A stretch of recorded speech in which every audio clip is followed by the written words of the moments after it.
Oh, hey, Sue. Sorry I'm late. Um, my name is Manzel, and I'm here with the Common Man, or at the Common Man, one might say, because that's who I am. I was talking with ChatGPT the other day. I always have these little conversations because I'm trying to gather information without a lot of struggle. And I put a question into ChatGPT, and I asked this question. I said, "Can you identify how much money we spent with the National Guard deployment around the country?" And it was quite surprising. Now, ChatGPT referenced a lot of its material that it was gathering from a non-governmental agency, and the non-governmental agency is named National Priorities Project. And so the information they had gathered on the deployment of the National Guard around the country. Now, I only wanted to look at it in dollars and cents. I didn't want to get all into the other politics of it because I'm really, like I say over and over, I'm trying to stay out of the politics. So this information is nothing I'm making up. This is coming from Chat GPT. Excuse me. In Washington, D.C., over the last year, I think we've spent something like 269 plus $1 million in Washington, D.C.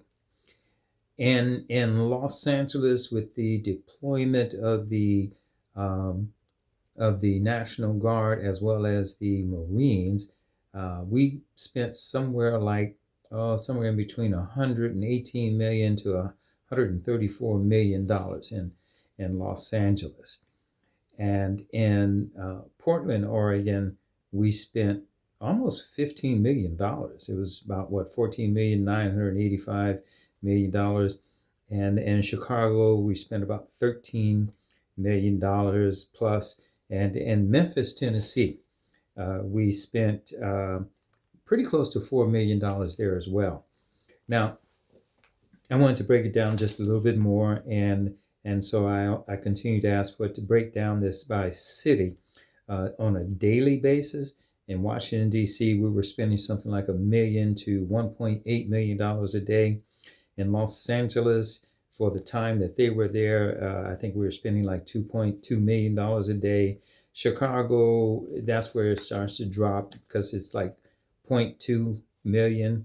And then you get to Portland, Oregon, it's $0.1 million per day. And finally, when you get to Memphis, it's almost, it's not a lot of money per day. But stick with these numbers that we're talking about on a monthly basis, because there again, like I said, in Washington D.C., we spent something like 269 plus $1 million, and in L.A. we spent like 72 when you start adding it all up, 172 million dollars, and in Portland we spent like close to 15, and then Chicago close to 13, and then close to $4 million in Memphis. Now, I asked ChatGPT, how did that impact the decline in crime? Because that's what we said we were doing. Well, in all of these cities, it was almost non-existent.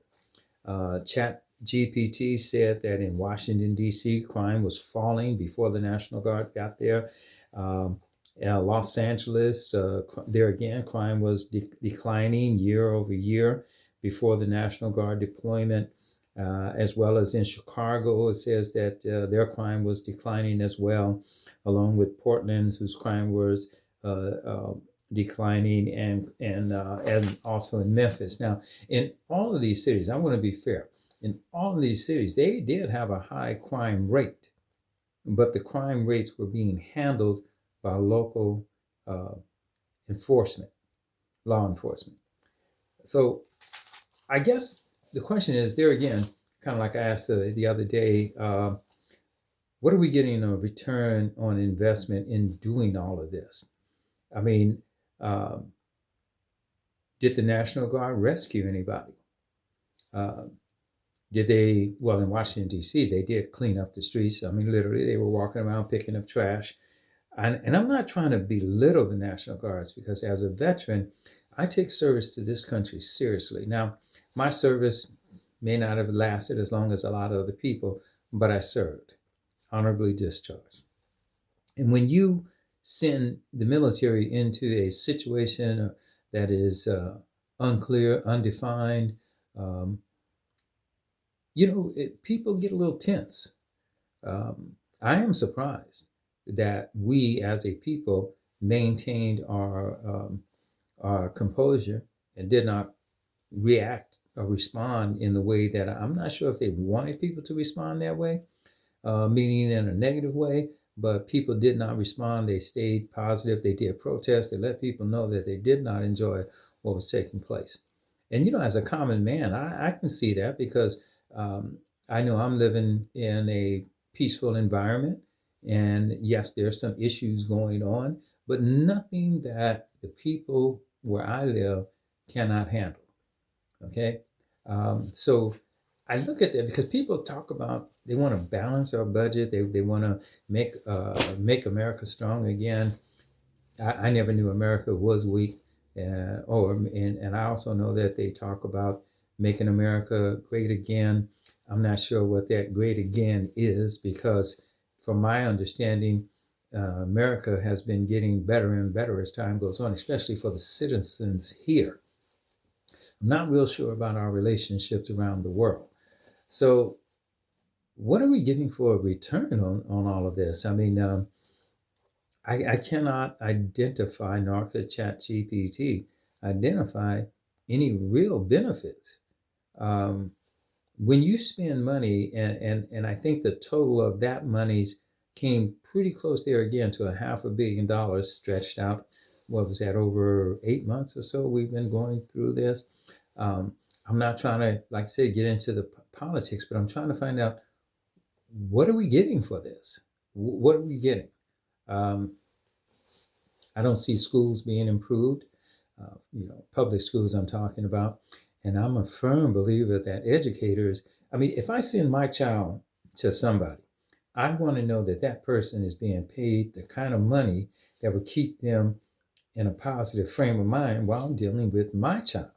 And I'm pretty sure most parents around the country feel the same way. Now, all my children, fortunately, are grown, but I watched them raise their grandchildren, and I noticed that each time a generation would come through, there was less and less. Like this. When I was a child, we took field trips. That's what they called them, and we didn't pay anything. When my children started going to school, oh, let me go back to when I was a child. We also had lockers in school. We had a place to leave our books and take the next book to the next class. When my children started going to school, I was surprised to see them come home selling candy and other items to raise money so they could go on a field trip. And to make it even more so, I was shocked when they were talking about their school books. I mean, they were walking around with backpacks, sometimes as large as those that we carried in the military with all of our stuff in it, and they're going to class. And these are children, my God, I think what, junior high school kids? I think I'm seeing them, right around the age of 12, 13 years old, carrying backpacks.